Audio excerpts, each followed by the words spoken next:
Hi everyone, I'm Lizzie. and I'm James, and this is Extra-Ordinary.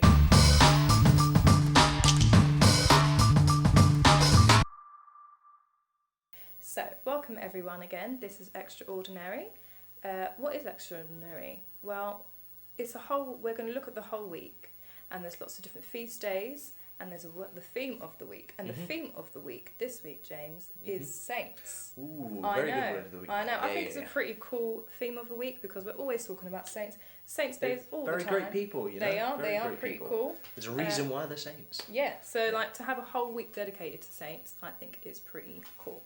So this leads quite nicely on to Sunday's feast day, which is actually the feast day of all saints. All the saints? That's Every pretty cool. single saint, yes. So it's a big day for the church, and it is a day to remember all saints and all martyrs throughout the whole of history, the ones that we know, the ones that we don't know necessarily. And I think saints are really powerful figures, they're really powerful people, and they give their lives for Christ. And I feel like they're real inspiration for us and how to live our lives. Yeah. And then after that, on the Monday, is actually All Souls Day. So All Souls Day is basically a day where we remember all of those who have died. So you may know someone that has passed away, maybe a family member, a friend, a grandparent, I don't know. But that day is a day for us to just remember them and honour their souls. Oh. Yeah. That's really cool. So moving on to Wednesday now. Wednesday is the feast day of St. Charles Borromeo. Now, I had trouble pronouncing that, thinking about how it is. But anyway, he was a Latin archbishop in Milan, actually, in the 1500s, cool. Quite a long time ago. But during the 1500s, there was a thing called the Reformation going on, and he was a leading figure in the Counter-Reformation. So what the Reformation was just where everyone in the church was having some disagreements about what we believe, and he was really trying his best to unify everyone under one church where we all believe the same thing and the true thing and the right thing. That's what he was trying to do.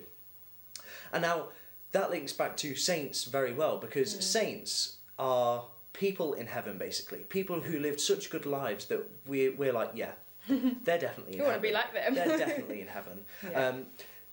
And there's this really great story about that really shows what saints are and how they live their lives and how we should live our lives.